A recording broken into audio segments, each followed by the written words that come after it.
may be around the world, and thank you for joining us once again on truth2u.org. That's truth number 2 letter u.org. It's season 2 of Torah Pearls. I'm Jono, and joining me in the virtual Truth to You studio all the way from Ireland is Jason of Spiritualbabies.net. G'day, mate. Good morning, good morning. Good morning, and in Jakarta, Indonesia is the author of the recently released Let's Get Biblical, Why Doesn't Judaism Accept the Christian Messiah, Volumes 1 and 2. Get a copy from his website, which is outreachjudaism.org, outreachjudaism.org. Welcome back to the program, Rabbi Tovia Singer. Good day, mate. Good day, mate. Oh, that's pretty good. That's not bad, right? Not bad. That's the best. Not bad. I've been working on that all day. There's a lot of Aussies. There's a lot of Aussies there in Indonesia, right? You've been listening to them. I'll tell you this: the Aussies hang out in Bali. They're not stupid. They don't sit in Jakarta. But the people really, I think, non-Aussies are very curious.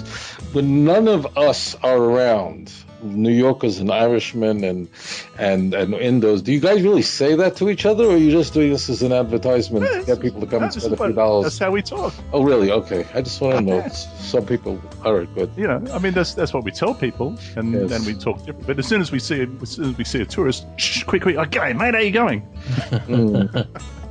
No, we do. That's how we talk. This is just. Now I'm very proud of myself because I managed to leave for the first time. I left a review on your book on Amazon. Yes. I thought I was the king of the internet when I did that. I did it all without Jason's help as well. How about that? People want to read my review, my first review on Amazon. Go to Why Doesn't Judaism Accept the Christian Messiah, Volumes 1 and 2. That's Let's Get Biblical, Tovia's new books. Buy a copy while you're there. You can read my review while you're there as well. You know, people come over to me, and this happened to me quite a bit in the United States. Oh, I loved your book, and I read through it in 4 days. I went, 4 days? It took me 4 years to write it. What do you mean? I'd say almost insulting. What do you mean? And they say, no, it's a compliment. It was, well written and so on. I'm going, how did you fly through that in 4 days? But it really is like, for these people, like, they 24 hours straight, they're reading them, but it's really like all this stuff. It's everything. Oh, it's gripping because you can't put it down. And so, I can see how people get through it in 4 days. And it's, as I've said on many occasions, a vital resource. Make sure, dear listener, that you get a copy of both volumes 1 and 2. It's available in softcover and hardcover, isn't it? Paperback and hardcover. Oh, yeah. You got the choice there. So go to Amazon or go to the website outreachjudaism.org. Today, this week, we are in Vayishlach. That's where we are. Genesis chapter 32 till the end of chapter 36. And it does. Let's kick off from verse 3 because we did the camps last week. Okay, it begins like this. Then Jacob sent messengers before him to Esau his brother in the land of Seir, the country of Edom. And he commanded them, saying, Speak thus to my lord Esau. Thus your servant Jacob says, I have dwelt with Laban and stayed there until now. I have oxen and donkeys and flocks and male and female servants, and I have sent to tell my lord that I may find favor in your sight. And the messengers returned to Jacob. They went and did so, and they returned to Jacob saying, we came to your brother Esau, and he also is coming to meet you, and 400 men are with him. Yeah. So Jacob was greatly afraid. So what's this about? Oh, so this is very important. One of the themes that we touch upon, and I kind of repeat over and over again, that if you do not approach the book of Genesis as literally an image, a three-dimensional image of all of Jewish history, and understand that what we are seeing before us is how Jewish, the entire, not only destiny of the Jewish people, but the troubling history of the Jewish people is, you can never penetrate this chapter. What's happening, we've seen earlier that when Rebecca was pregnant, she knew that something was terribly wrong and that they were fighting one another, and she goes to ask of God, what does this mean? Why am I having such a pregnancy after having been sterile? And she is told that these are no ordinary children. So if one does not understand that principle, these are not ordinary children. Jacob and Esau are the two arch enemies who ultimately we're told at the very end of the Bible that in fact Jacob was loved by God and Esau was hated. Unless you understand that zeh le'um zeh, which means that when Esau will be strong, 400 men. That means Jacob is standing there. Who was Jacob? He was 16 people and some servants. You had Jacob, you had his 4 wives, you had 11 children. That was it. So how much does that add up to? Nothing. You have a very small number of people. And here's 400. So what this shows us is that how does the Jew conduct himself when Esau is on top? And meaning he seems to apparently have all the strength, and the Jewish people seem weak. Of course, God then will snatch us out. I'm not going to go to the end too much, but I'll just say at the very end we see this. The text will actually say what I said clearly, literally, when it lines up for us. Esau and Jacob. When Esau is strong, now we are in the land of Israel. The morning has come, so we are in a very unique position in history. But this is speaking to how the Jewish people ought to conduct themselves when they are in a subordinate state, how we to deal with Esau. And that's what we're observing here quite literally. Now, Jacob, certainly felt that this would have been a good time to deal with his brother's hatred. The enmity that Esau had been broiling for years. Jacob had been away from his home for not just the 20 years he was with Lavan, but the 14 years he was studying. We're telling you he's been away for some 34 years now. But his father Isaac is still alive. So this would have been a good time because Jacob had a sense that my father is alive. This would have been, it's not likely that Esau would act in a way, that means this would be a better time to act with Esau than after his father had died. So therefore what's happening now is that Jacob's sending angels, whether it's to mean literally messengers, human messengers, or sending angels, spiritual beings to put them in harm's way. That's not relevant here. It's interesting. Well, it's interesting that you bring it up because that verse immediately follows verse 1 and 2 that says, well, Jacob went on his way and the angels of God met him, and when Jacob saw him, he said, this is God's camp, and he called this place camps. And so they're talking about angels in the first 2 chapters. The next verse says, then Jacob sent messengers, and it's the same word. Yeah, we're seeing a people, a nation, and it's going to come up very soon. I'm holding myself back because everything we're seeing here is going to keep spinning over and over again. And that is, we're going to see the struggle between the physical and the spiritual, the ladder that connects the ground with the sky and with the heavens. Our job as a Jew is that there is no mediator, that we can connect them both. In fact, look at the name Jacob. This really should come up afterwards in a moment, but I can't restrain myself here.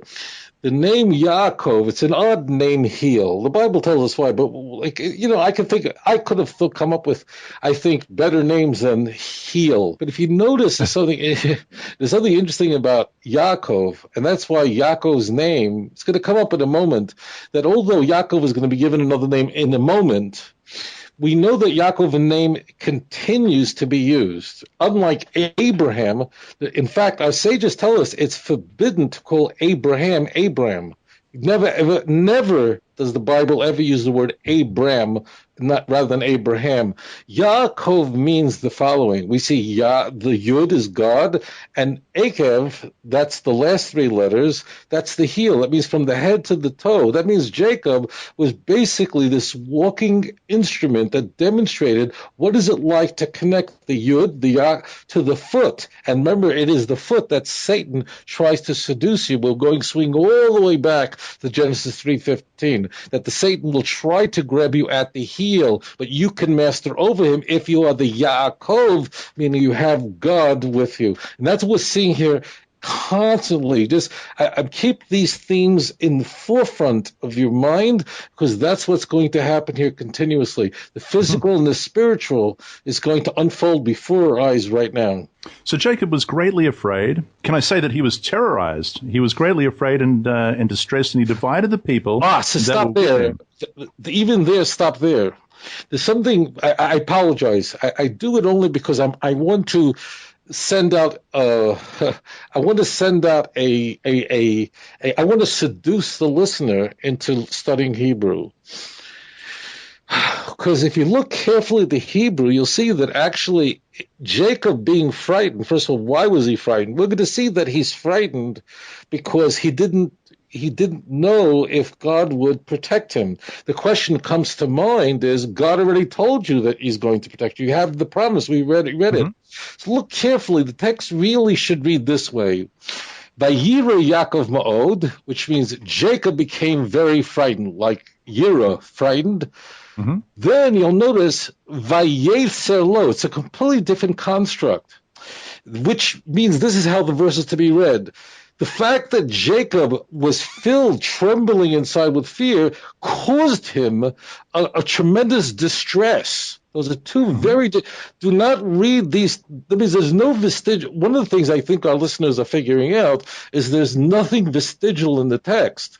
Jacob is self-questioning. That means if I trust in God, why am I so full of fear? And in fact, Vayetzer Lo, this is a completely different construct. That means it's also reflexive, which means this caused him to become distressed and agonized because he was filled with fear. So we have.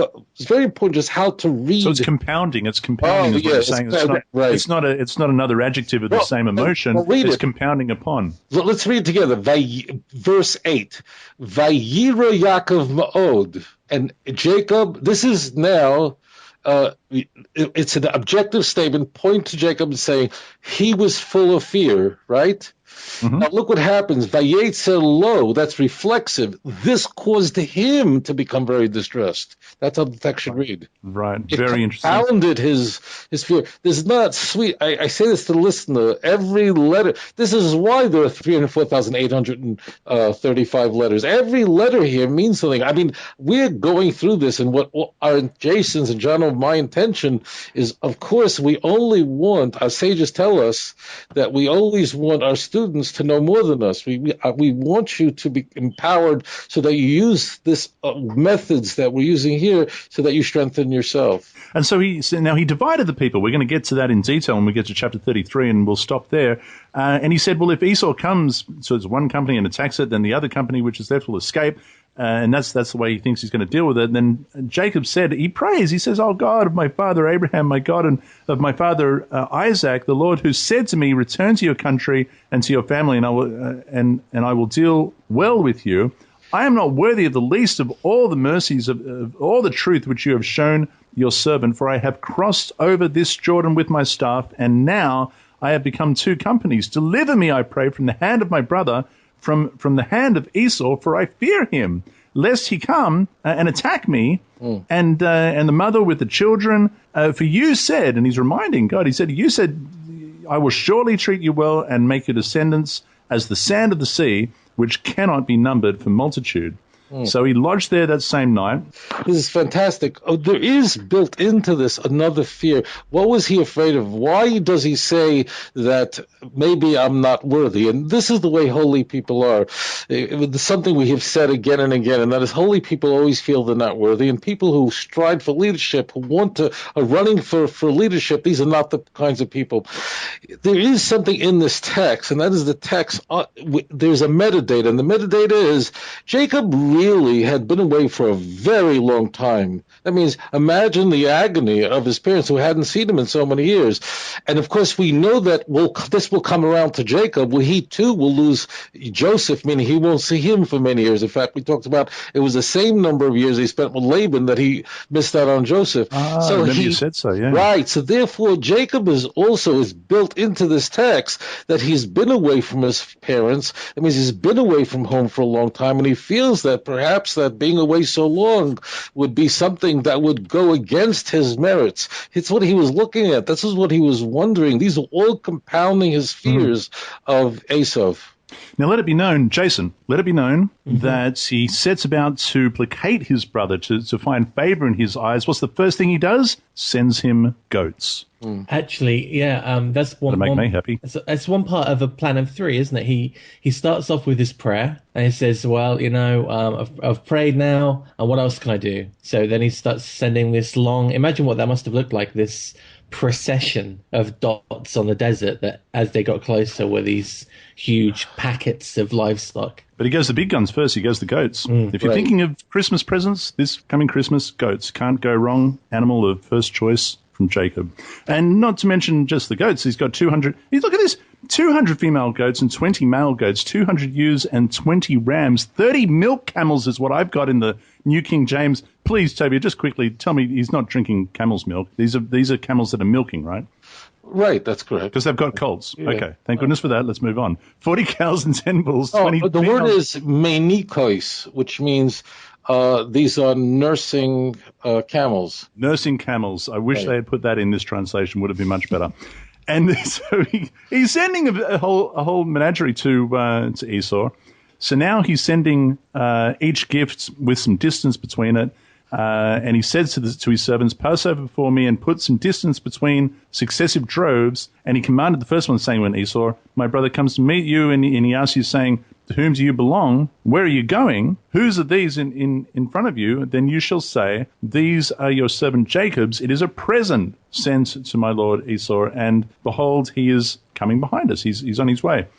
And so he's sending these, and he's commanding them to say such to him, and he's really going all out to placate him. Right, and he knows what Esau likes. Esau is a hunter. He's a man of the land, which means this is the kind of thing that would impress him. What would impress Esau is that, in fact, Jacob had acquired so much wealth. We're going to see in a moment that Esau is going to go, I have acquired so much, that he takes it upon himself. But these are the things, there are many things here that would impress Esau. That the fact that, think about for a moment, Jacob is saying that I was able to survive Lavan and come out with all this wealth. Bear in mind, these were princes at the time. These were world-renowned people. These were names that everybody knew, because these were the patriarchs of clans. Everyone knew Lavan was a criminal. Everyone knew that Lavan was fantastically wealthy through conniving. No one came through Lavan and survived, not only survived, but thrived. So there's a message here that's going on as well, and that is, I survived Lavan, and I came out wealthy, which other people don't do. This is all designed to appease Esau. He's sending them in droves, not all in one shot. So literally, Esau, you can only imagine, he's seeing the horizon, and he's seeing a first set of animals. He's seeing another set of animals. So literally, it looks like the whole horizon is just animals as far as he could see. It's not coming in one shot. So this is, now we're knocking on the door of one of the most intriguing episodes in the Bible, I would say. Certainly in the Torah, verse 22, and he arose that night and took his 2 wives and 2 female servants and his 11 sons and crossed over the ford of Jabbok and took them and sent them over the brook and sent over what he had. Then Jacob was left alone, and a man. Now, of course, in my King James, New King James Study Bible here, man is capitalized. We'll come back to that. But it says, and a man wrestled with him until the breaking of day.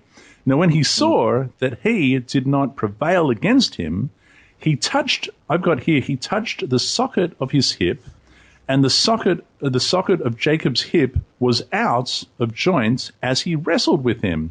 And he said, let me go, for the day breaks. But he said, I will not let you go until you bless me. Right. So he said to him, what is your name? And he said, Jacob. And he said, your name shall no longer be called Jacob, but Israel, for you have struggled with God and with men and have prevailed. Tovia. Right. Oh, this is... I just almost need a moment to recover here.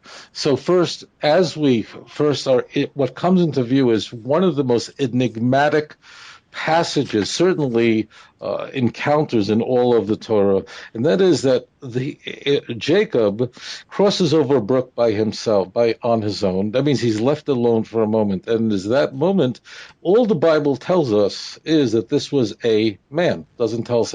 We will see in a moment that this was an angelic being, and according to Jewish tradition, this is in fact this is an angel that was as we know, we see in Daniel and many other places that each nation has an angel that would guide it. This was the messenger of Esau, and what we see here is something fantastic, and that is that when is the moment that the angel cannot escape? The angel is weakened. It means Jacob is hit in the thigh. He's hit in the thigh. Vayiga b'chaf yerecho, which means that he's hit in his thigh, and it becomes disjointed. But you notice that this fighting, that means while it's dark while the nation of Israel are in exile. Remember we talked about it's night and then the day cometh. Arise and shine, for your light has come. What does the morning have to do with this fight? This is something very important that's going on here. That means what's happening is that we're seeing that, of course, when it is night, so then Esau is the one who is above. Esau is the one who is stronger. Doesn't mean the angel is evil, incidentally. It means he represents Esau in this juncture. What the angel is saying to him, that in fact that you have conquered over two things, both the spiritual and the physical. You have managed to, in fact, overcome it all. And therefore, your name is going to be called Yisrael. You could struggle with God and you could succeed. And this now tells us why this bizarre question Jacob asks him. Jacob asks this now we know, because we know this is we call it a divine being. Doesn't mean this is a god, but this is an angel. He asks him, what's your name? Why did he care what his name is? That means what? Now we see this a couple of times. We see it much further in what is it, in the book of Judges, I think, isn't it? Is it Samson's parents? Yeah, right. And they ask the angel his name. He says, "Why do you ask me my name?" Well, we see a similar thing here in verse 29. Jacob says, "Tell me your name, I pray." And he said to him, well, "Why is it you ask about my name?" Yeah. Now the key point is this: is what do names mean? If you don't understand this, then names are more important in the book of Genesis than any other book in the Bible. What your name is, these words are critical, because as we discuss, if we go back in our earlier show, back in Genesis 18, in Genesis 18, we see there that 3 angels are sent, and each one has a different job. And an angel is given a singular job, and once that job is done, it's finished. Which means Jacob is asking him, what was your point? What is your function? Meaning, what name are you given for this particular activity? This is your mission. What is the name of your mission? That was the key.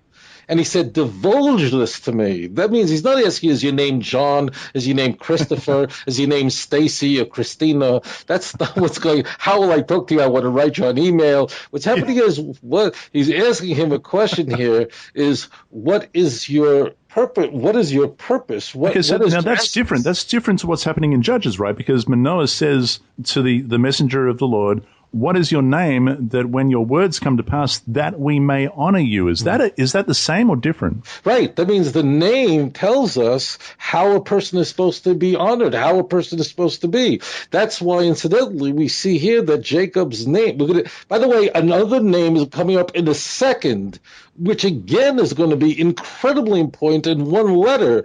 But the name is critical. Yeah, this is intriguing. But this is so big. Let's just go a few verses. I'll show you another name that's going to come up. And I wanted to show you. Go ahead. The immediate verse, Jason, verse 30.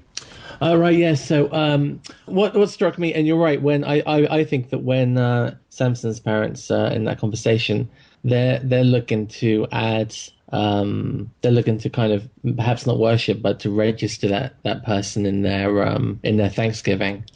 I think this is something different. I think that in this instance, Jacob's asking, but in fairness, Jacob's just responding in kind. He's wrestled with this being. The being said, "What's your name?" And so Jacob's asking back, "What's your name?" I think.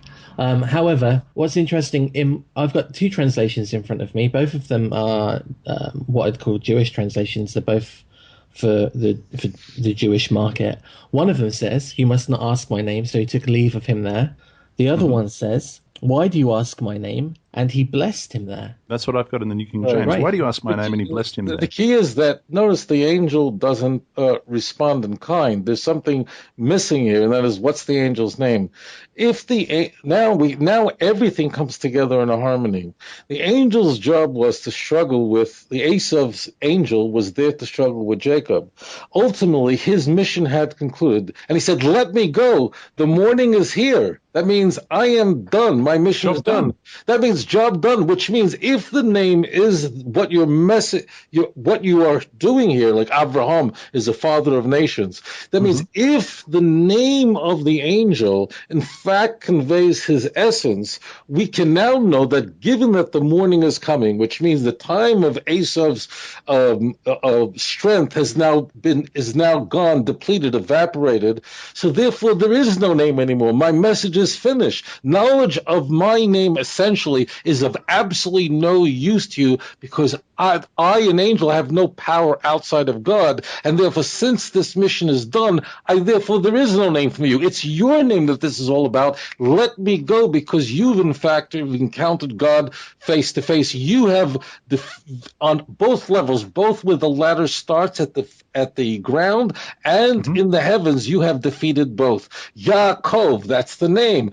The God and the heel, the lowest part of a person. You have, in fact, we'll see in a moment that, in fact, Jacob enters into Shechem and he's whole, he's complete. That's what whole is. Not just that his leg healed and he recovered from the injury, but he is, in fact, sholem, which means he is complete. And that's what Yaakov is. And Yaakov will be ultimately all of Jacob's children, although flawed in some way or have unique or challenges ahead of them, they are all going to be blessed. Even though some of them are going to make deplorable errors, God could work with this. This is the forging of the family of the children of Israel. Before that, not all of Isaac's children or Abraham's children were part of the royal family. So Jacob called the name of the place where he was Peniel, and he said, "For I have seen God face to face, and my life is preserved." Jason, we often quote a couple of verses in the Bible that says that God is not a man. It's very interesting. In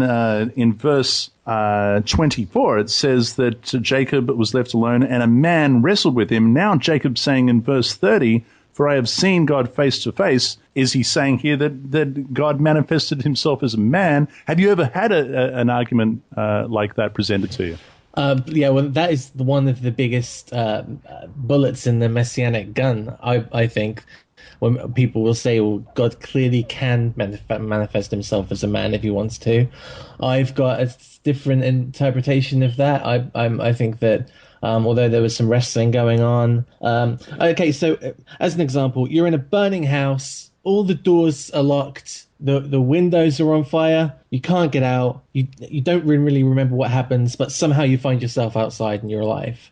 It's conceivable that in that instance, you can say, God saved me. Now, that doesn't mean that God came in as a man and saved you. It doesn't mean that God's kind of entered your body. It doesn't mean any of those things. It means that you saw the face of God. God had the ability there to destroy you or to save you, and he saved you. And I think that in this instance, you can look at it that way. And I think this is echoed later on when he sees Esau. It's interesting. It's interesting that you use the fire analogy, because you and I did a program, I think, about Daniel's mates that were in the furnace, and there was a fourth man in the. And it was, I think it was Nebuchadnezzar who referred to him as a son of the gods. Tovia, what's your explanation there? This is so huge. So here you have the clash before us between the Jewish mind and the Greek mind. The Greeks make a lot of sense. And something I talk about in Volume 1, when I talk about how the church evolved from an inauspicious group, a sectarian, heretical, heterodox group of Jews who were following Jesus. That's the early stage of the church. It's in Jerusalem, but how does it finally, this religion, wind up in the center of the empire in Rome? How does Christianity move from Jerusalem and then suddenly here we are at Athens? And that's what we're looking at here. And that is in the Jewish scriptures. What happens is that a person who is representing God, and we have done shows on this, is called God. Even Solomon is called God in Samuel chapter 7, verse 12 through 16. He will be to me a son, and I will be to my father. So therefore, Solomon is literally called the Son of God. The Greek mind was not stupid. It just wasn't infused with sanctity, which means to the Greek, the son of a goat is a goat, and the son of an orangutan is an orangutan. However, the father the father orangutan. There was a point in time when the father existed and the son didn't. Therefore, the father is always superior. This is very much the Greek mind. Now, we see this emerging in the church. We can assess, scholars can look at the Christian canon and see where the change happens. And the change occurs essentially when Gentiles are the ones who are converting to Christianity, which is basically by the year 50. That's when Paul is beginning his writings. And we see that all the converts there at that stage are non-Jewish. That means what's going to happen now is the Greek mind is coming in. And it is precisely we find this kind of language, what's called the theophany, meaning this kind of an encounter with angels, that this is Jesus, or this is actually God. We see this to a limited degree in the book of Hebrews, but full-blown in what's called the Epistle of Barnabas, which did not, thank God, make it into the canon because it's very anti-Jewish. And then we're going to see this in Justin's writing. Justin was a mid-2nd century church father, very early, where it's he that's going to shape. This is not the kind of stuff you're going to find in the book of Mark. That's what's very important. Now, we see throughout Scripture that judges are called God, Exodus 21. Moses is called God. That means if someone represents God, they are God. I understand the problem of people who are coming from the outside learning Tanakh, that this is difficult. These are good questions, but the reason they are genuine questions that require an explanation is because people are coming from Greece. Remember we talked about you come out of a room and everyone's smoking, your clothes stink. The stench is there. So what's happening is that good people who are coming out of the church are looking at these texts and they're perplexed. And the reason is they're simply using the Greek mind and they're using that still as a filter to understand the Jewish scriptures. If someone never encountered Greece, meaning someone never encountered Christianity in its embellished form as we see it unfolding in the Gospels and so on, one would never think this way. If someone just read Tanakh, all they would come away with is that people who represent God, because we are created in the image of God, and angels are only the spiritual part of God, but there's no Adam in the angel, therefore only he has no free will, so therefore they are called God. This is exactly what happens when someone from Greece comes to visit Jerusalem. But if someone in Jerusalem goes to visit Athens, he'll never think that in a million years. So what's happening is we have people who are coming from the directions. We have people like myself who were born in Jerusalem, in a manner of speaking, and therefore when I encountered the literature of Athens, I simply looked to Jerusalem to understand Athens. But what's happening now is we're seeing the return. We're seeing the Neshama souls, precious souls that are coming, returning to the God of Israel as please God. We're seeing them. So they are coming with Athens. They're coming with the glasses of Athens. They're coming with the glasses of the Epistle of Barnabas. The Epistle of Barnabas is so psycho that the Epistle of Barnabas says that, in fact, when God broke the Ten Commandments, when Moses broke the Ten Commandments, that was it. That means the Jews were done, and none of the commandments, everything is to be made into. The Jews never got it. That's the point of the Epistle of Barnabas. And that's what's happening here. So what we're seeing, among our listeners, there are people who were raised in the Jewish faith. So they're using Jerusalem to understand Athens. And we get it completely. We don't accept Christianity and want to die for it. What's happening also is among us are people who came from Athens, who came from Rome, who never had the access to the filters of God, to be able to see through the lenses of God. And therefore, these could become very frightening to them, of course, because they're coming from Athens. They didn't come from Jerusalem. And it takes a while for that to detox the smoke out of your clothes. Jason, give us the verse, Jason. The verse is Exodus 33:20. So if you have got any doubts that the God somehow transformed himself into a human being and wrestled Jacob, read Exodus 33:20. That says that absolutely couldn't have happened.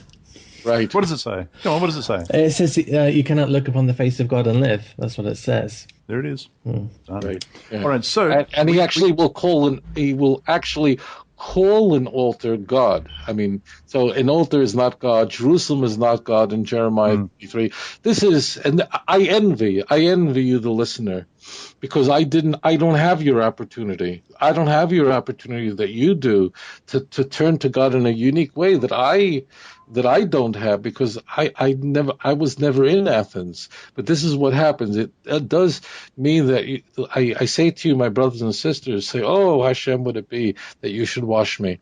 Now, the people say to you, Rabbi, please pray for me, the stench would go away. And I'm going to tell you now, my precious brothers and sisters, just as Jacob did, Jacob didn't just say, I'm going to pray about it, right?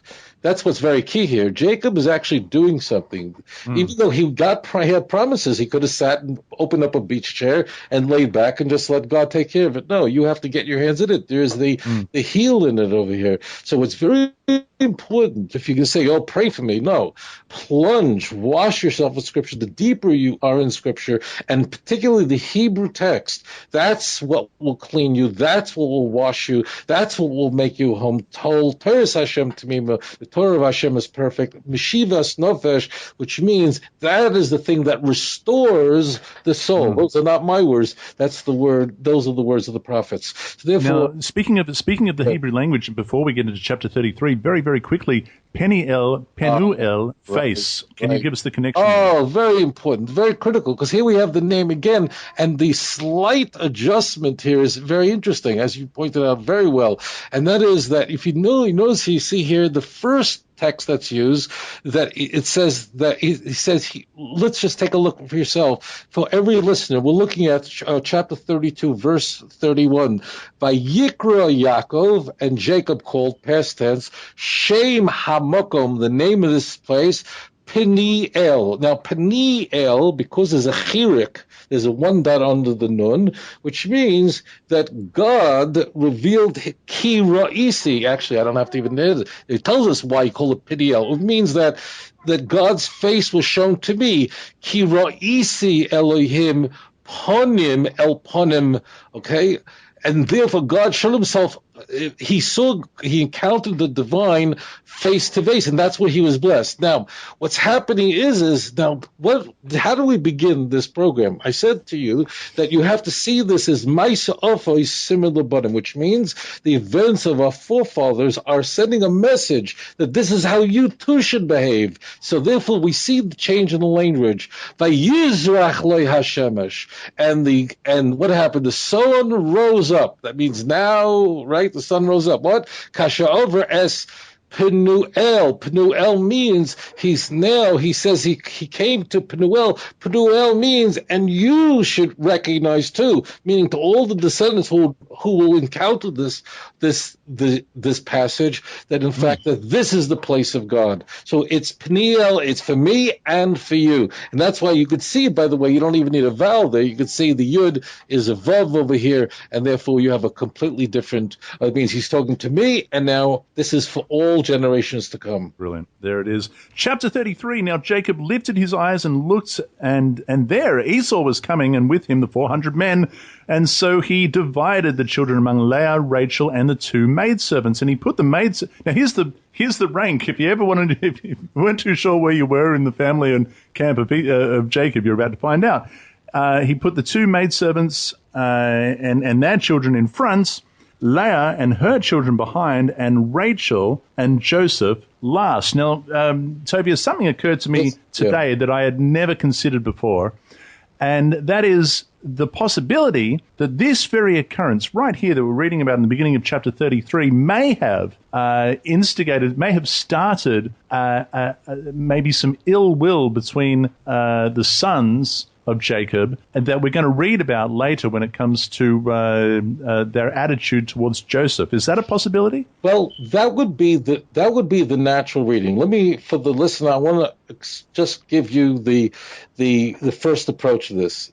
It's if you read this passage, now we're in verse 2, we see strategies. That means Jacob is praying, he's crying out to God. There's more to tell you, but I'm just going to hold on to it. But notice the order, who he puts first. It means Esau and 400 men are coming, right? So what does he do? He's setting up to multiple camps. Obviously, if one camp is attacked, then the other ones can run. Okay, so it's not for nothing, Jono, that you're saying this. So one would say that he puts the that Jacob puts in the front, at the front line, those that are basically are not that important, that if they get killed, the more precious ones are the ones who are going to be able to flee. So first he places the shefachos.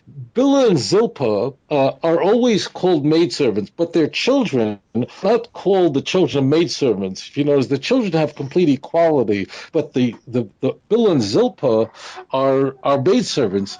So he puts the maidservants who suffered quite a bit in their own lives as just maidservants, he puts them first. So one might say they were they're not, they weren't that important. They could, there's a great English word here, but those are the ones that are dispensable. Those are dispensable. And then, of course, if he had to choose between Leah and Rachel, so Rachel was the absolute apple of his eye. That's the one he really loved. She goes in the back, so she surely has the best shot of running. And Leah is dispensable because he never was crazy about her, and therefore her children don't have the importance of Yosef. This, in Jewish thought, is the exact opposite. It's completely counterintuitive. It is he puts them in the order. Jacob is very concerned with merit. How do we know it? Because we saw it earlier. That means Jacob is wondering what will merit me being saved from Esau. That's we know. That means the answer is given to us earlier on, and therefore those who suffer the most. The convert has the greatest protection of God. Those who endure the greatest difficulty of being a maidservant, they have the greatest merit. And therefore, they are the first fortification. Therefore, they're the ones who go first because they've suffered so much, just as maidservants, rather than as full-fledged wives, that in the merit of the one who suffered the most. Remember, we're talking about Israel, who suffers more than anything. So this is it's using that exact trajectory. In their merit of their suffering, Jacob is very rich, but these maidservants suffered. Perhaps that will be the first line of defense. Leah suffered greatly too. We're told in the Bible that Leah suffered. She was crying and weeping. In fact, our sages tell us that the reason her eyes were sort of crooked was sort of because she just spent her life crying because she had a younger sister who was beautiful and so on. So Leah suffered greatly, and therefore she had merit, not as much as the maidservants, but had merit. Rachel had very little merit here, and the reason for that is Rachel basically had the best life, and Jacob treated her like gold. She was the one he loved. So therefore, she had the least merit of all of them. Rachel and Joseph are the ones who suffered the least, and therefore they would have the least merit to be able to push back against Esau. So, in fact, what Jacob is doing, now you would not know this. You would have to take this passage completely isolated from the passages that introduce it in order to conclude that, in fact, Jacob is setting up the line of defense in order of who's dispensable. It's actually the opposite. He's looking for those who would have the greatest merits. Who has merit? Those who suffered. And God loves the one whom he chastises, Scripture tells us. So that's the order that's going on here. Okay, and so it says Jason ran. How did you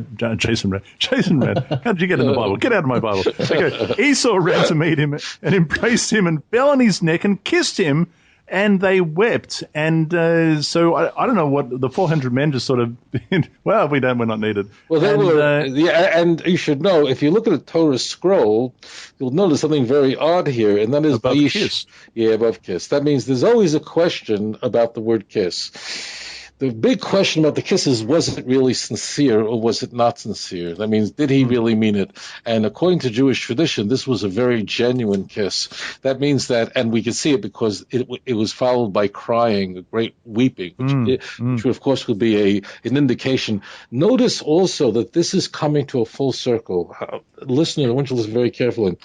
Everything you're seeing here, actually, the language, the strangeness of everything that's happening, the kissing, the fact that Jacob is approaching, that they ask, who are you? What do you do? You mentioned the 3 flocks of sheep, those 3 flocks of goats, right? You talked about that earlier. Well, if you notice that when Jacob came to the well, he found also 3 flocks of sheep. That means there's something happening here that's huge, that's monumental. That is, these are all being tied together. When Jacob encounters Rachel, what does he do? He begins to weep. I said, just tell us why he's crying, because he envisioned the fact that he will never never spend the rest of his life with her. But the key point is that there is what's happening here is that it's all coming together, and this tremendous resolution to really many broken pieces. Even you'll see encountering who are you, what is your name. If you notice that when Jacob came to the well, we're going to the last portion, he asked the herdsman there, who are you? Like, what was that about? That means the Torah doesn't mention it unless it's there for a reason. It doesn't mean that people didn't have vestigial conversations, but it doesn't make it into the Bible unless it's there for a very correct reason. So therefore, what we're looking at, if we're going back, we have to, of course, go back. And the crying. Remember, when Esau discovers that in fact that the father, that Jacob took the blessing, what does it say there? Esau cried a great cry. Yeah, right? and this is reminiscent. And now Jacob hears that Esau is coming, and exactly the same words happening here. My friends, this is not an accident. What's happening is that Jacob gives it a scream and he cries out. It's the exact same language. He's putting on a show, right? Well, yeah. No, not this part. It's the cry. You don't think he is? Because it seems to me, I mean, the way that I read it, it seems like I have to wonder, and Jason, let me know what you think about this, that Esau is turning up as if to say, look at me, look at all these men that I've got with me, and I've got enough. He goes on to say to his brother, I've got enough. You keep what you have. You don't need to give me gifts. I know you think you got the blessing, but, I'm actually glad to see you because I've done so well. Don't worry about me. I am dripping in riches. Jason, what do you think? I don't agree. Get off my program. And I'll tell you why. Well, figure the Irishman. What do you want? You have to give him a free pass. That's it. When you can read different opinions, and many of them do side with the idea that Esau was a faker, and that he was angry and aggressive, and up to that point he was going to do something bad, that he'd come to attack. And that maybe the sight of his brother had changed his mind, or that Jacob's prayer changed his mind. I'm reminded of everything that's happened up to this point, and I have to say that I think there's a consistent message within the Torah, within the Tanakh, that you have to judge a person on his actions from his. So in Genesis 4:7, we see Cain and Abel. And that story, and the merit isn't given to the thought of the person. The merit was given to the action, from the action of the person. And I think in this instance, Esau, even if he had set out with 400 people and he was going to decimate his brother and everything his brother had, didn't. Yeah. So that for me shows the heart of the person. Okay. And any kind of pre-thought that he had, maybe he was angry. I mean, there was a long time to harbor a grudge.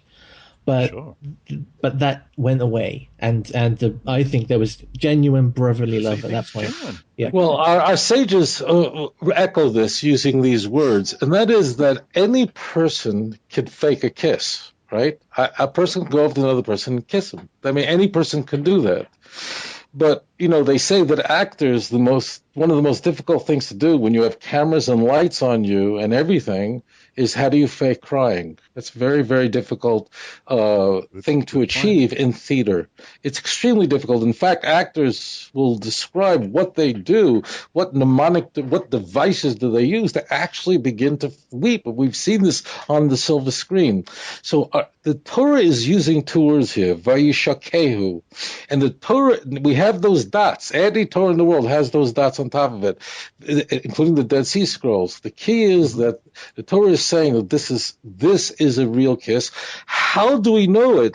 Because of that extra word, vayivku, and that is crying is something that anybody can kiss at a blink of an eye if they are called upon to kiss. But how do you make yourself cry? And therefore, the crying is there as a modifier to tell us that the kiss was in fact sincere. This was a brief moment when they notice how Esau is called in these passages, and maybe I'll call attention to it. Esau is either called Esau, and that's the enemy, the arch enemy of the Jewish people, but he's also called, he is the brother of Jacob. We see that a lot also. So we have that they are brothers, not just that they're brothers, they're twins.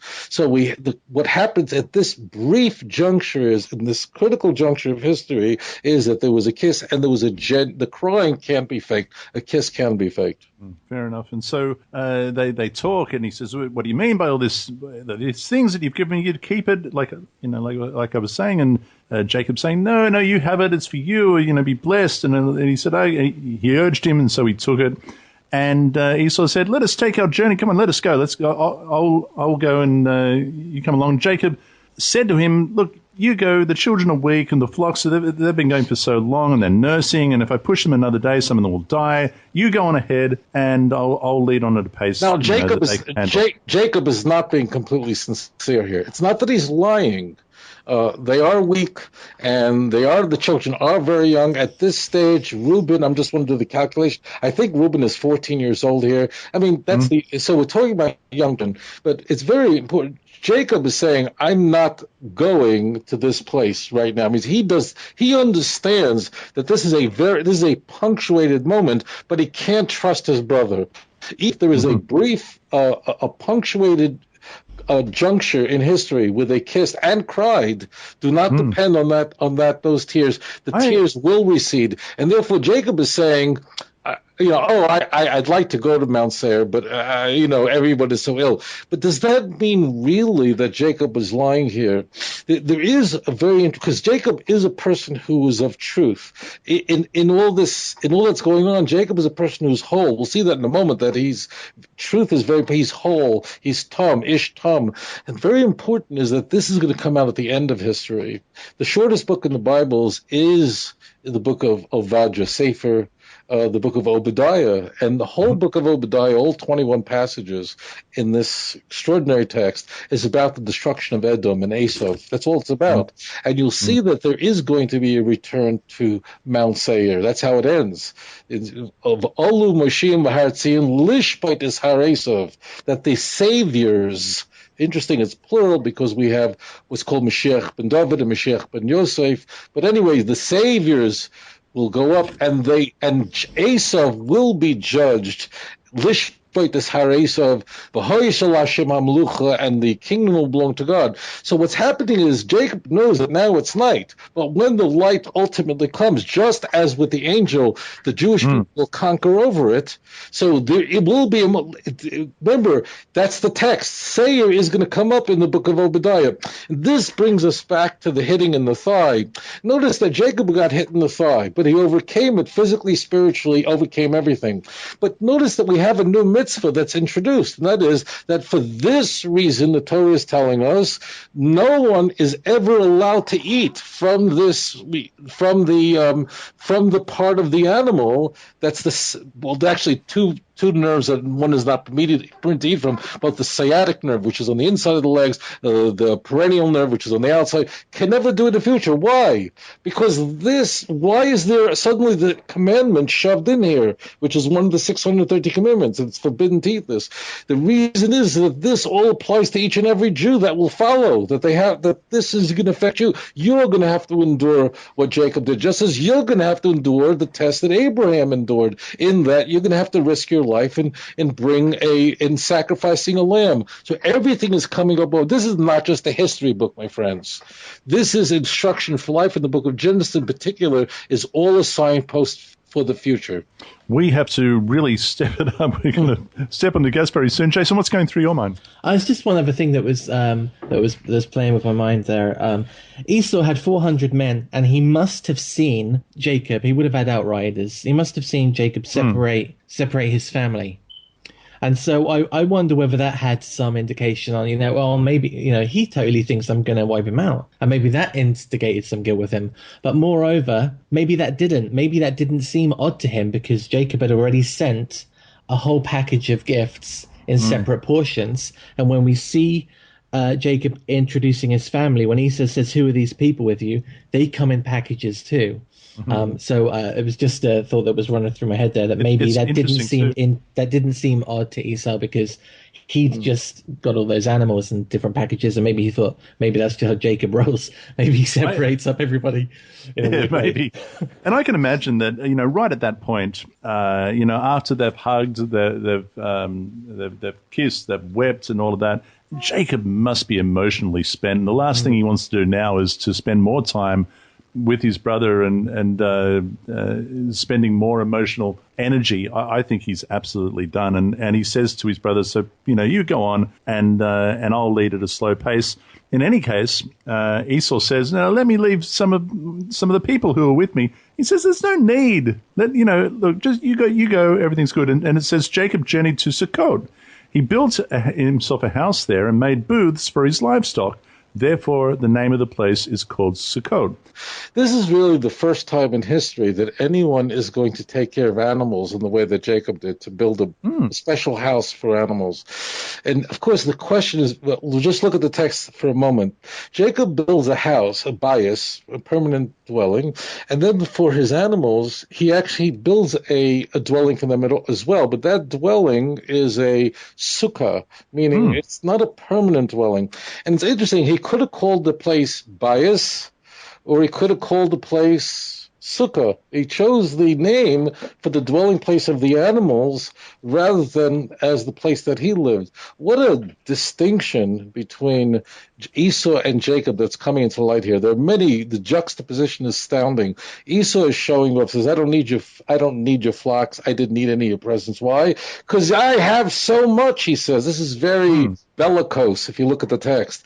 I have everything, and I did it myself. You understand? That means everything I have, all my physical, is for me. Esau doesn't have a ladder that touches heaven. Esau is all the ground. He's an earthman.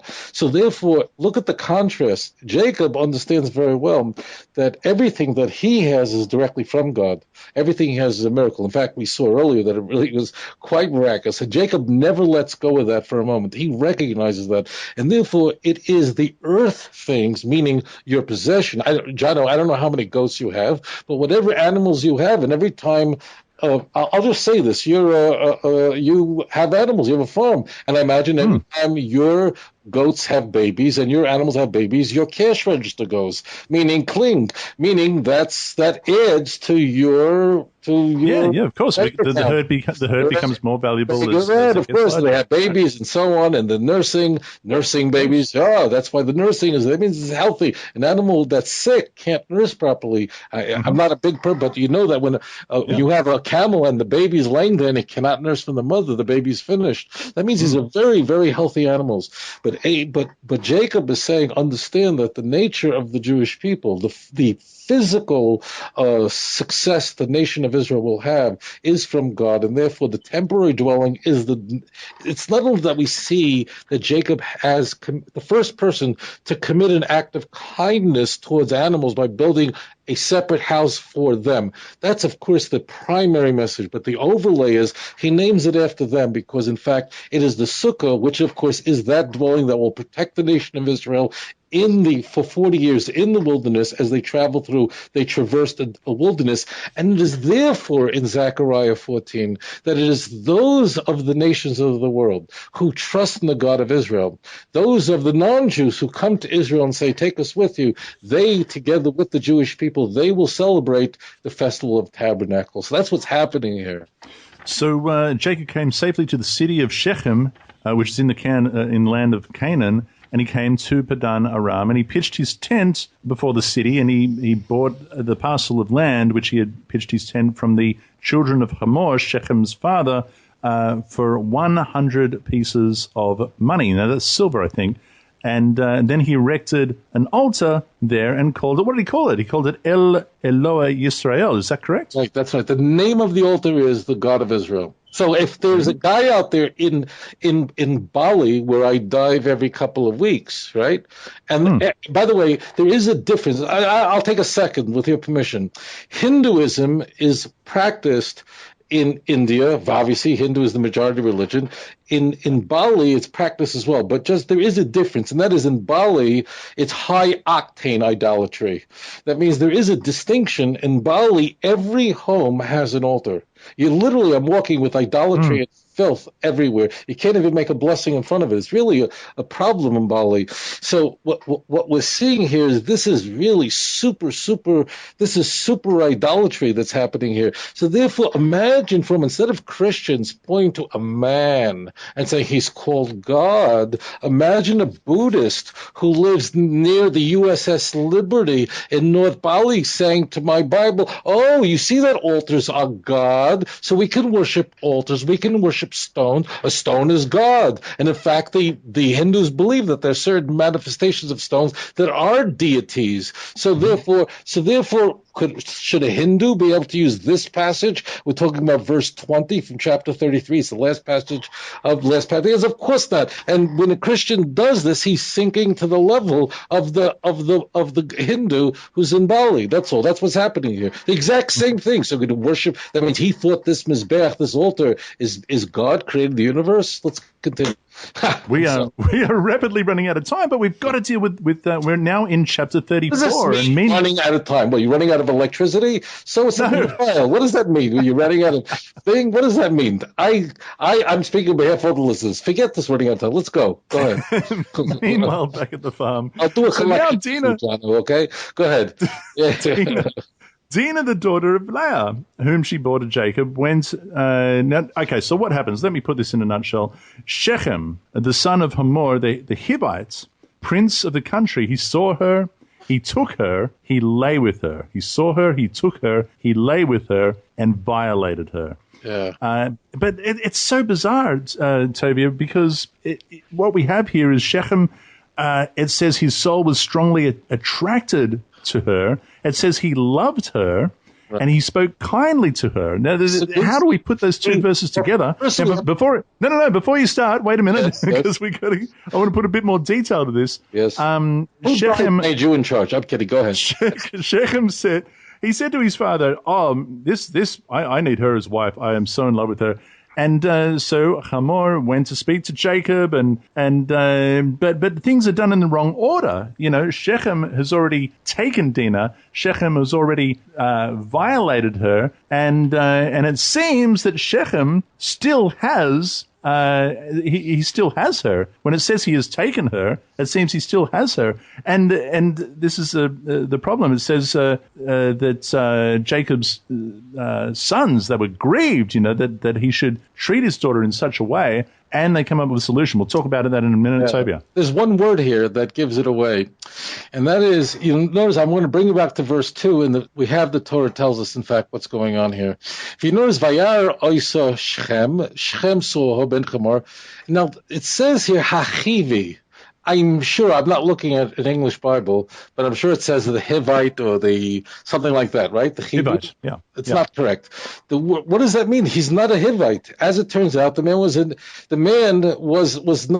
Amorite. He wasn't a Hivite. How did he become a Chivi? So how did that happen? So that's not what Hachivi means here. Chivi is an Aramaic word, which means the snake, the sneak, the liar, the seducer. That's what's very important. So we're introduced to an Aramaic construct here, and the construct is telling us that, of course, I promise I never walked to a bar and walked over a girl and said, "Oh, you're so beautiful. I think you're so hot. Would you go out with me on a date?" But that's, I think, the liners, right? Jason did this his entire life until he finally found a pretty girl. That's how he found it. I'm kidding. But I'm saying people go to bars. John was in a bar. No, people used, what's your one-liner? How do you walk over to a girl and get her to like you? So that's what's happening over there. First he took her, and then he tried to seduce her. The Torah is telling us he's a chivi, which means it's an Aramaic word. It's an Aramaic construct because he is an Amorite. That's his name. That's who he is. So therefore, he's a chivi. He's a seducer. Okay? Mm-hmm. So, Jason, what's going through your mind? It's very interesting for me that at the end of the previous chapter, we see that Jacob comes towards this area in peace. He camps. He buys a parcel of land.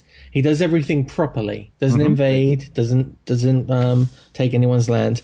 And then it says that the daughter, Dinah, the daughter of Leah, who's born Jacob, went out to see the daughters of the land. And that's an idiom for make friends with the daughters of the land. a part of me wonders whether that's just how they were. A part of me wonders, I mean, there are cultures all over the world today where a man sees a woman and, and they have a very brief relationship, probably at his insistence, and that's it. That's the wife. Mm-hmm. And I wonder whether we're looking at that was the case here. Right, and we're looking through that through our eyes. And for us, that's astoundingly bad. But for them, maybe that was completely normal. And here we've got maybe a clashing of two cultures, and Dinah's caught in the middle. That's how it. Tovia. I want to just also juxtapose something that's very, very that it's like explodes in my brains. I don't know if there's such a term. I just made that up, but explodes in my brains, and that is you have to understand that the unusual language. You could tell that I've kind of gone through the entire dictionary now. I'm conjugating stuff that's never been like. Just making up your own words. It is possible that no one in human history has ever said something exploded in his brain. That said, this has to explode in your brains. And what is she doing? Because you picked it up. Vayitze Dinah, and Dinah went out. That means was not the way of a woman to go out. The women didn't do that in the ancient world. There were no police and FBI to protect women. Women didn't go out; they stayed in. In fact, that's why the Moabites, the females, were not held accountable because they weren't ever. A woman did not go to a tent. Sarah was in the tent. Abraham was outside the tent. But you see that, in fact, our sages tell us that mothers and daughters are. If you look at the mother, you know something about the daughter. This will take us back to Genesis 30, verse 16, and there we see that, in fact, when Jacob was coming out of the field, so what happens? Vatetze Leah Lekarasei. Leah, instead of staying in her house, she's an extrovert. And we see here Dinah, again, is the one who's going out. And trouble happens. Trouble's going to go down. It's going to happen in just a moment. Enormous trouble. But this is looked upon as mother like daughter. And here she's going out, and a lot of trouble is going to unfold. So the father is there and talking to Jacob, saying, "Come on, look, my son, he loves your daughter. Please, let's just be friends, and we'll sort this out. And look, take our daughters, and we'll take your daughters, and we'll be one people. We'll be one people." Right. And the sons, now they spoke. It says they spoke deceitfully. That means they're telling us before. The Torah is telling us beforehand. Know that what you're about to hear from the brothers is designed in order to. They had a plan, and they didn't do any of this, but they were not going to engage in drinking coffee and tea with people who they considered to be completely criminals and had to be held accountable for this. Also, as you read what we're going to read now, I want you to juxtapose, because they're going to have to go back and make a case to their people. Notice the difference of what they're going to say to them. Means, how did the whole people get in trouble, Shechem?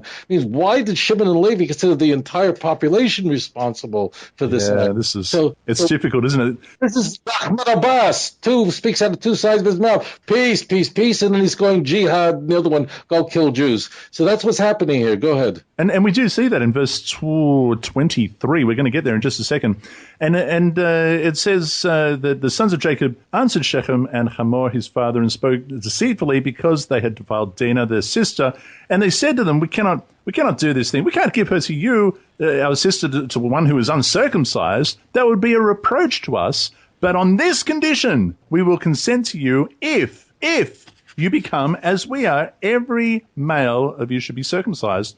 And then we'll give our daughters to you, and we'll take daughters and so on and so forth, and we will become one people. But if you will not heed to this, then we will take our daughter and be gone. And the words pleased Hamor and Shechem, Hamor's son. Now, this is what it says about him. So the young man, verse 19, the young man did not delay to do the thing. He was so, this is very interesting. The guy who gets to sleep with Dinah, is really excited at this prospect. He's so excited. Notice, everybody else has to be convinced, but this guy has Dinah in his brain, and when your Dinah is in your brain, he's besotted. He just takes out an axe and circumcises himself all the time. Can I just jump in at this point and say that clearly he had no previous understanding of what. Actually, today is the anniversary of me having this done. How weird is that? But yeah, a year ago today. And had he seen this done, he maybe wouldn't have gone so quickly to the axe. Right. Right. They didn't have great big encyclopedias with pictures right back then. So he rushed to do he did not delay to do the thing because he delighted in Jacob's daughter. He was more now, but Tovia, it says he was more honorable than all the household of his father. Are we really attributing honor to Shechem? What's going on? No, what's happening here is Shechem is the person who is his son just raped the girl. So he's trying to make a deal. He's never going to sleep with this presumably very attractive girl. He's trying to make a deal here, and he's trying to work it from both sides. But the deceit has to be for most importantly for Shechem, who is going to be the one who's going to have Dinah, and as you'll see in a moment, the sale is going to go down when the speech is going to be made to the people, and therefore everybody. It's a hard thing to sell, right? Well, one other point here is this is good. I want, as John was reading the text, I want you to ask, you the listener, ask yourself, Simeon and Levi, we know what's about to happen. Who was right here? Jacob is not happy with the way this was carried out. That means, who does the text vindicate? As you're listening to the passages, Shimon and Levi are going to do something. Jacob is going to argue against what Shimon and Levi do, but Shimon and Levi are going to insist that they are in the right. They're ultimately going to get cursed. We'll deal with that at the end of Genesis when our shows get there. Right at the end of the chapter. But who does the passages vindicate? Now, one other point here is clear. Jacob is being quiet. He's watching this spectacle in front of him. He knows very well that his kids are up to something. He knows it, but he doesn't know exactly what they're up to. He thinks at this stage, not they're going to go kill everybody. We know that because we see later he's unhappy with that. He thinks that by the way, just so we get our geography, where is Dinah right now? Dinah's not home with her brothers and father. No, she's still with Shechem. Right. So what is Jacob thinking? We need to go there and rescue my daughter. So Jacob's brain is here at this juncture. That is, Jacob's brain is this. Everybody gets circumcised. Therefore, the people are all weakened, and therefore that will be an opportunity for us to take and grab my daughter and bring her home. He says that's why Jacob is son. That means, why didn't Jacob protest if what they did was so terrible? Why is he being quiet? He knows very well. He knows very well. You think he's commenting on that? There's the plan. Of course, everybody.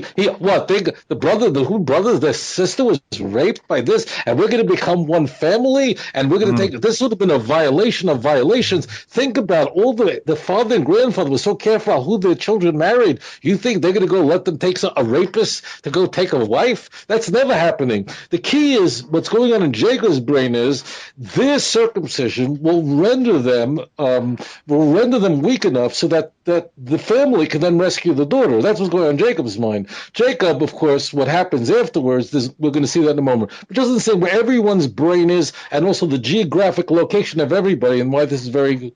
And then we'll take our daughter and go. So you see that, and the daughter's not with them at this point. So Hamor and Shechem get the job of going to the city gate and selling this new agreement to all the guys there. And it's a hard sell, They're saying, we can be at peace with these people, and we can take their daughters, they can take our daughters, and we'll become one people. But the only catch is we've got to be circumcised. Here's the axe, pass it round. But he says he sprinkles the sugar on top by saying, "Will not their livestock, their property, and every animal of theirs be ours?" Ours. That's very critical. It doesn't say that it'll belong to. We'll share it. He's saying ours. Yeah, it's going to belong to us. And there it is. The stimulation that that everyone goes from the passive to everybody's now involved. That's what's critical. That means, how did it go for the responsibility from Shechem and his father who's covering for him? Now, how did everybody become culpable here? Well, what happened here?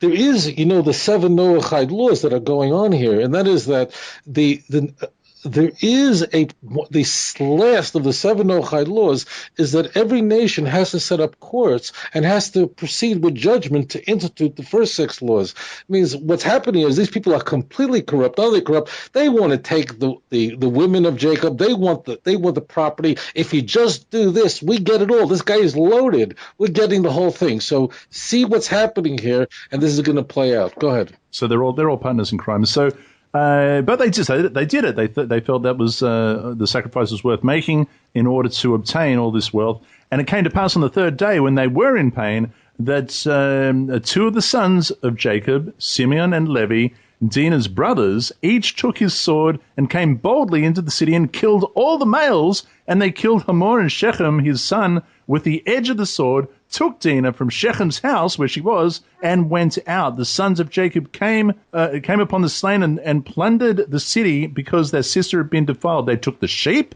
the oxen, the donkeys, and what was in the city and what was in the field, and all their wealth, all their little ones and their wives they took captive, and they plundered even all that was in the house. They took their wives and their little ones, Tovia. Even if you fire me, I'm going to talk here.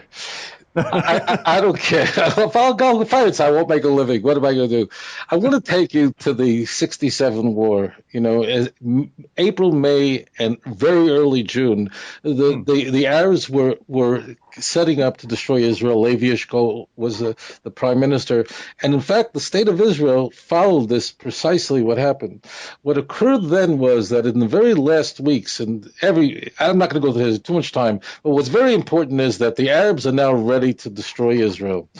They want to take everything. The Jews are going to literally be thrown into the sea, destroy them, destroy the nation of Israel. What happens is, in the last week, the Israeli leaders play a game. They don't know what they're doing. Everyone's crying. They're digging graves. But that was in order to seduce, to lure the Arabs into believing that the Jews really had no plan. We really know that Yaakov had a plan, and the plan was that at 7 o'clock in the morning they were going to strafe the runways of Egypt and Syria and destroy the entire Arab world that Israel would have. And then what happens later is a very interesting thing, and that is that King Hussein gets seduced and saying, hey, he's told by the Egyptians, we're winning the war. He's lied to, and he doesn't get it. And he starts shooting rockets into western Jerusalem from where Samuel's grave is. That literally was his launching pad. So he's going after it all. He could have stayed out of it. In fact, that's what Moshe Dayan said. Stay out of it. If you stay out of it, be good.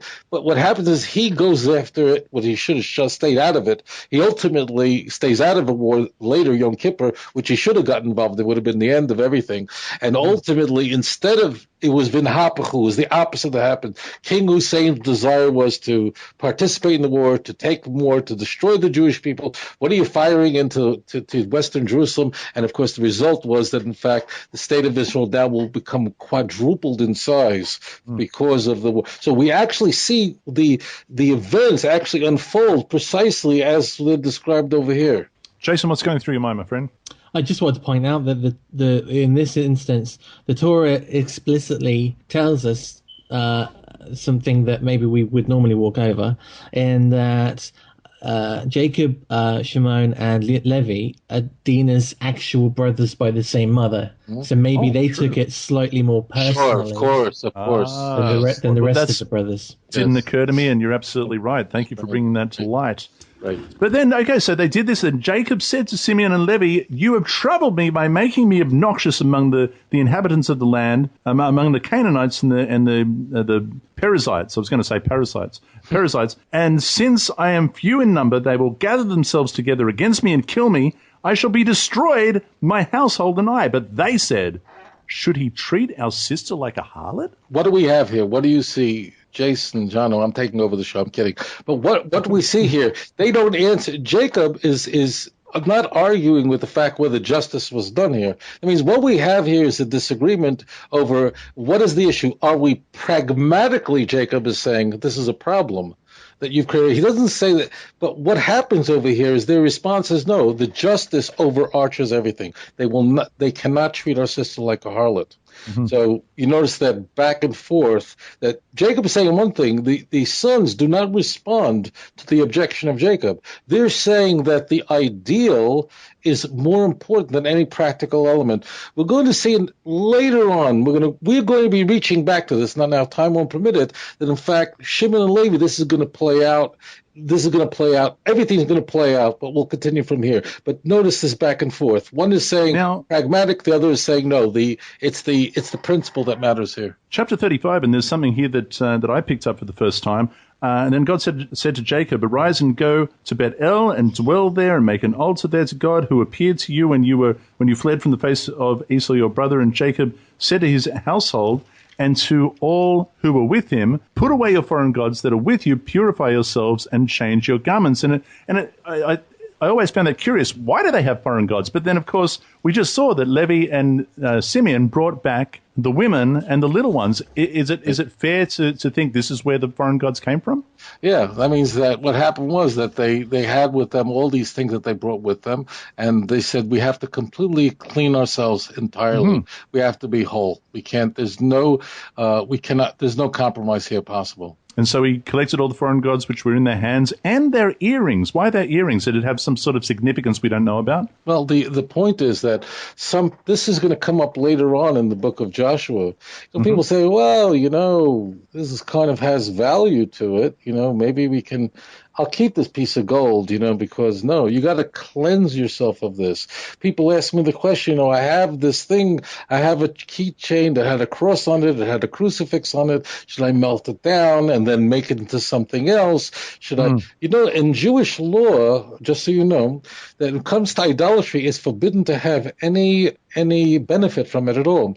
If a person has a crucifix that's made out of pure gold, it's forbidden to sell it. It's forbidden to have any benefit from it, and you have to destroy it completely. That's the halacha. You can have no benefit whatsoever from idolatry. It's interesting. I fear to bring this up because we haven't got time to talk about it, but of course the golden calf was ground down into dust and mixed into the water, and they were made to drink it, I think, if I remember correctly. But we will get there eventually. Anyhow, so he takes the earrings, he takes the foreign gods, the terebinth. He hides them under a terebinth tree, which was in Shechem.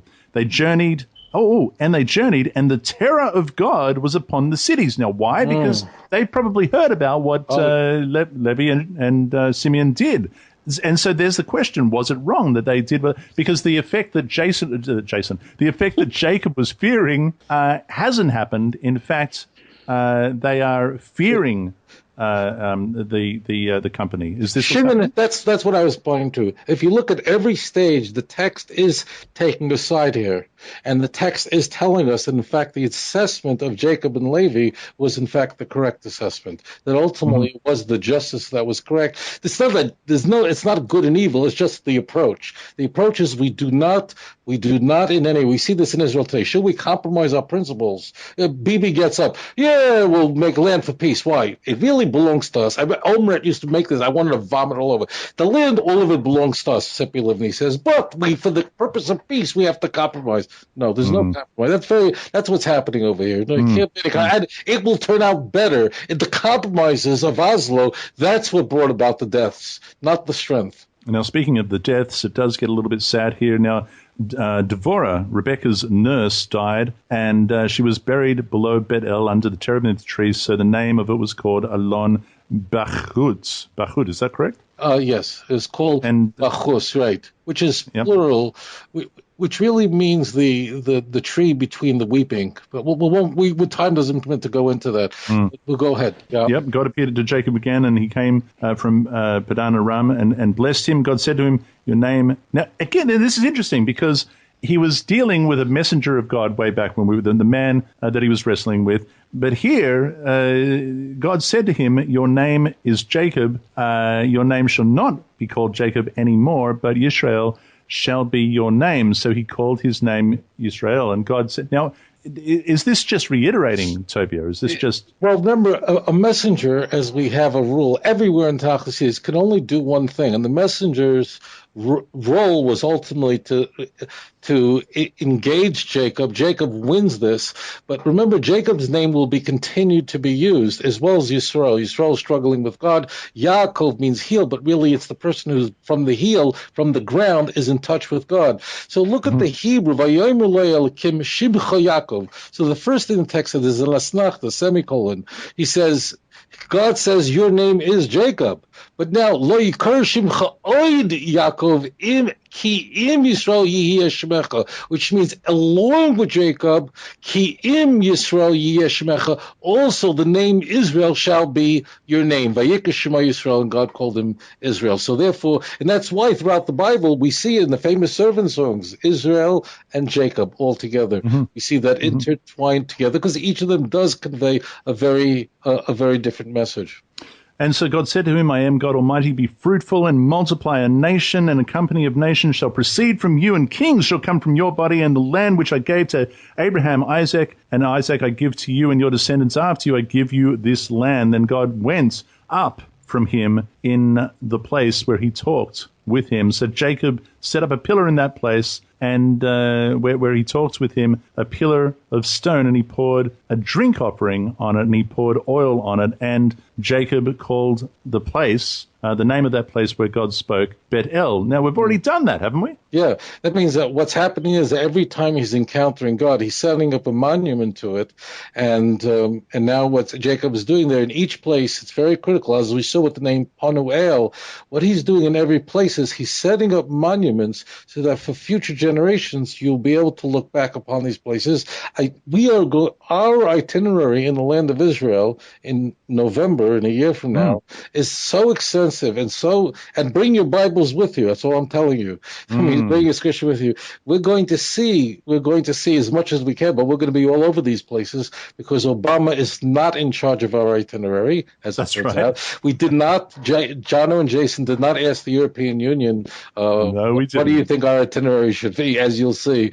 And therefore, we're going to look at the places according to tradition that all this occurred and where all these mines were set up. But that's what's key, is the name. Go ahead. Just for the listeners, we are taking a tour to Israel with Ross Nichols, Tovia singer. We will be there in the coach for 10 days, 9 nights. The details, I'll put a link on this post. You can click on it, and you'll find on that page there is an itinerary that you can download and get an idea of where we're going to try to fit it all in. It's going to be we're going to be busy. It's going to be great. Now, this it gets sad. Here we are in verse 16. They journeyed from Bethel, and where there was but a little distance to go to Ephrath, Rachel labored in childbirth, and it was a hard labor. And it came to pass that when she was in hard labor, that the midwife said to her, do not fear, you will have this son also. And so it was, as her soul was departing, for she died, that she called his name Ben-Oni, but his father called him Benjamin. And so Rachel died and was buried on the way to Ephrath, that is Bethlehem, and Jacob set up a pillar on the grave, which is the pillar of Rachel's grave to this day. Yes, Ben-Oni and Benjamin. Right. That means that obviously Jacob is the one who's going to ultimately call it. I can get very technical here, but there's a law in the Torah we'll find later on that if a wife says something or makes a vow, a husband is given a power that he can nullify her vow. The reverse is not the case. She's obviously in the throes of death, and she's talking about, but ultimately Jacob is saying, this is my right. Why he's called the right is because that's God's strength, that's God's power. Ultimately, one other little point here is that she's only 36 years old. As a young woman who's passing away. It's really it is a tremendous tragedy. There was one other point that should be mentioned. That is, it is forbidden to be married to two sisters. Now, in all the commandments in the Torah, although we keep them outside the land after Mount Sinai, before Mount Sinai, they were kept only in the land. So in a sense, when Jacob enters the land of Israel, he cannot have an ongoing relationship with two sisters. That can't be. He's already in. Now, let me just question that, and we don't have time to go into detail, but it says, do not take a sister in the Torah, one to another, in order to make them jealous. But he certainly didn't do that. I mean, he ended up with Leah, not of his own accord, and then he ended up with Rachel, not jealous. Is he really breaking the Torah? No, he's not. That means before Mount Sinai, our tradition is, and we see it, we don't see any patriarch eating pork. That means before Mount Sinai, in the land of Israel, in the confines of the land of Israel, they kept all the commandments. One other point should be made. maybe this is very critical.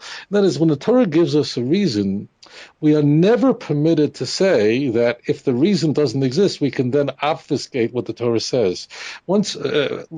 I don't even, I could give 100 examples. If the Torah says, if we're told that we have to slaughter an animal, and that slaughtering is what appears to be the most humane way of killing an animal, if theoretically, so it's therefore consistent with God's compassion for animals and our compassion, but let's say theoretically they would invent a method of killing an animal that was even less pain to the animal. Would we be permitted to do that? The answer is no. That means the principle is there. And once Torah can never be undone, as the Torah tells us in Deuteronomy chapter 4, verse 2, do not add to the Lord nor take away from it. And therefore, even though the Torah sometimes will give us a mishpat, a commandment that is apprehensible, it is forever and it can never be undone.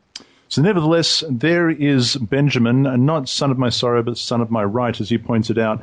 And that is the 12, that completes the 12 sons of Jacob. Then in verse 27, Jacob came to his father Isaac at Mamre of Kiryat Arba, that is Hebron, where Abraham and Isaac dwelt.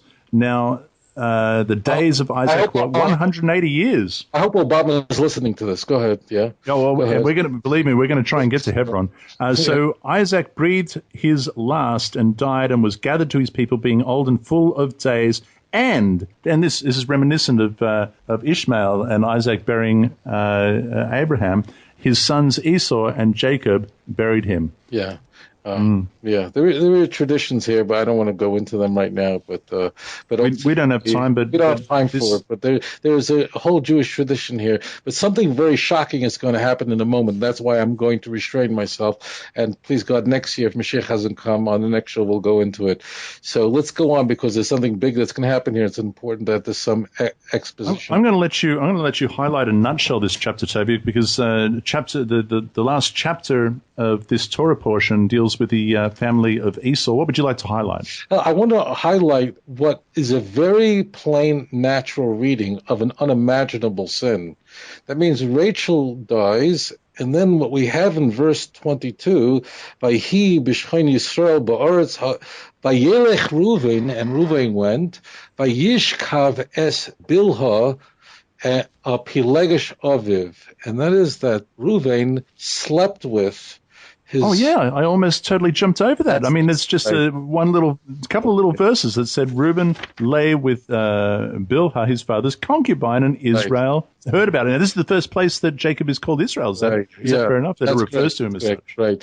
So now this is a very important point, because there's a problem. First, there's a problem. What the heck is going on?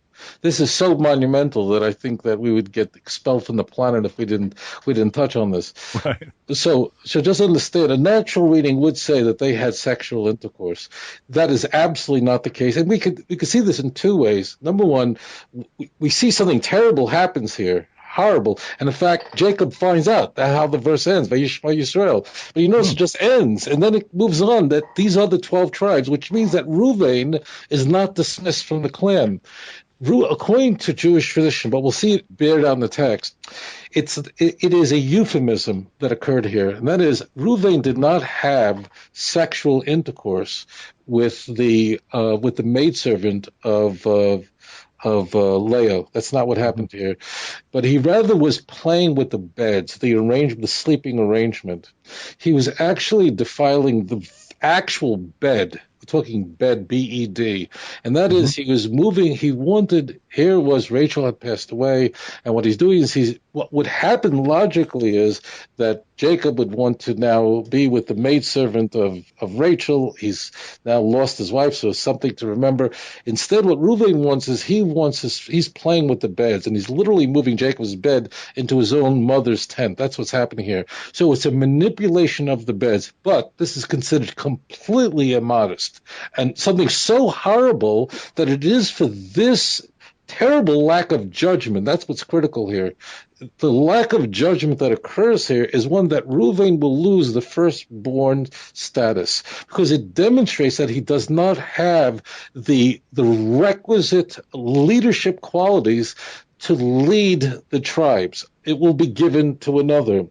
Now, how do that sounds like a stretch, and maybe the rabbis are sort of whitewashing it. Well, it's pretty clear in the text that if Reuven would have in fact done that, that would have been an unimaginable sin of sleeping with his father's wife.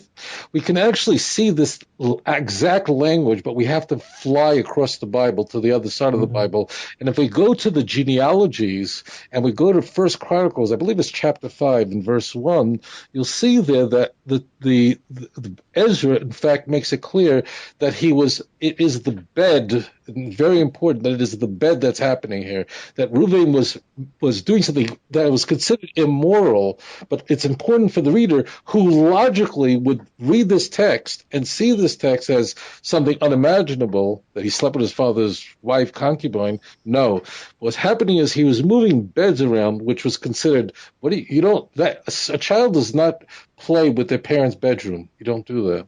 And then if you do that, what's going to happen is you're going to have you are in no position to lead the nation, and the leadership is going to be transferred over. In fact, you'll notice a lot of people lose their rights here. Levi is going to lose any ability to, Levi is older than Yehuda, but Levi also acted with anger. So he's given the priesthood for another reason, but Levi is not going to produce kings, or should not. The Maccabees will make a very big error in actually usurping, misappropriating that leadership role thousands of years later. But I don't have it in front of me, but if we have First Chronicles chapter 5 verse 1, I don't know how the translation you have in front of you is. I've got it here. You'll see it says, chapter 5 verse 1, "Now the sons of Reuben, the firstborn of Israel, he was indeed the firstborn, but because he defiled his father's bed, his birthright was given to the sons of Joseph." The word there is Yitzueh, which means literally his bed,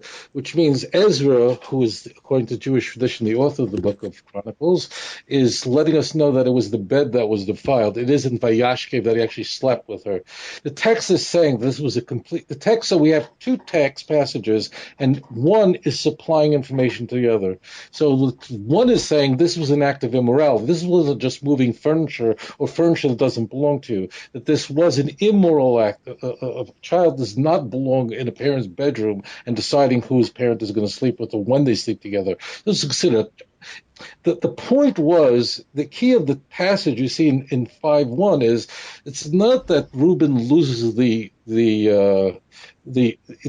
Reuben loses the right to the firstborn because he actually had sex with the woman that his father slept with. No, it was that he was actually mechal lo yitzue aviv, which means that he had tampered with and had defiled. He was playing with something, and what's that? Yitzule Aviv, and that is his own father's bed. That's it. So we have there an example of where one passage gives us a little bit more information. Our sages tell us this, and we see this in the text. But so just so people will clear up, but it's a very good question to people saying the natural reading here would be that he actually slept with her. That's not the case. So chapter 36, we just very, very quickly, can you nutshell it? Is there anything that we should really focus on and just draw out before we close? Yes, there's two big things. I'm not going to go into it. You're going to have to do it on your own. But if you look at the children of Esau, number one is you'll see what a different kind of family this is. And this is a family of complete incest. We have people actually having children with their mother and producing therefore a son and a brother at the same time simultaneously.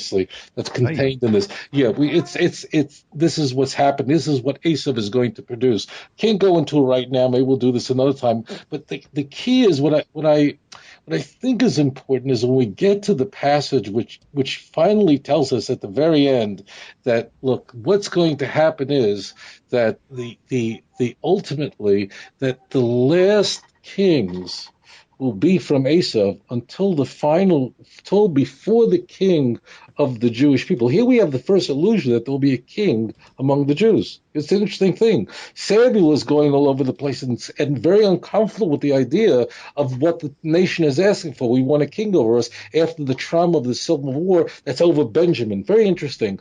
But what's important is we see here that there's going to be kings, but understand that Esau cannot be powerful at the same time as Jacob.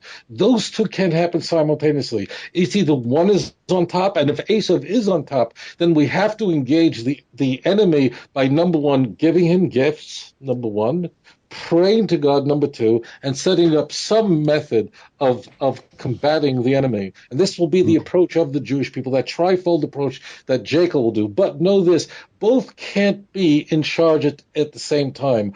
Either it's going to be the Alufe Esau, it's going to be the kings of Esau that are going to precede the king Shaul, because they can't both be on top at the same time. It's one or the other, and here is everything is being set up. The key of what's being conveyed here is Esau and Jacob are arch enemies. This is not just about them, but this is about the nations that would proceed from them. And now we have come full circle from the beginning of this program to as we conclude that this is a full circle of Esau and Jacob, and in fact the children are in a war, and that battle rages to this day. Next week we are going to be doing Vayishlach. Oh, I'm so excited because it's Joseph. We're in the portion of Bereshit where we get to talk about Joseph, and I love this story. Jason, parting thoughts, my friend?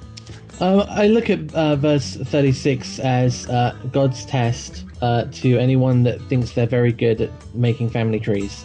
Good luck with that. If you do manage it, there may be a prize. Show me a family tree for this chapter, I'll send you a prize. It's been fun. Write in with an answer in the comments section on that one. Okay. All right. We'll see you next week. See you next week. So, and just a reminder to the listeners, if you would like to come to Israel with us, November 2015, you need to get a deposit down to secure your place. So don't leave it too long. And there is a link on this post. And until next week, dear listeners, be blessed and be set apart. Before I even do that, thank you, Tovia Singer, my friend. Thank you. Yes, what the hell? I'm sitting here waiting, twirling my thumbs. Without me, the whole show would dive south. And you too, your whole make a living just because I happen to be on it. I'm sitting here, they're talking about how I am, and I'm in this, and Ireland. You forgot the whole thing that you guys have a living is from me. That guy that was doing all the talking. What's his name? Thanks for coming. Go ahead. So therefore, understand. Now, take about 20 minutes and talk about me. Somebody asked a question, incidentally, on Facebook. What should we do if you have questions? Put your questions up on Truth to You if you have questions. We will find time to discuss it. Put it in the comment section. Yeah, put it in the comment section. Great. And if we can, we'll mention it on the following show. And we can certainly do that. So thank you, my friend. Thank you for coming back on. And just again, for the listener, outreachjudaism.org is the website, outreachjudaism.org. And be sure, if you don't have the books already, Let's Get Biblical, Why Doesn't Judaism Accept the Christian Messiah, volumes 1 and 2, you need to get them. Make it a priority. They are an absolute necessary resource, an essential resource. And so thank you, my friends. So next week, as I said, Vayishlach, and until then, dear listeners, be blessed and be set apart by the truth of our Father's word. Shalom.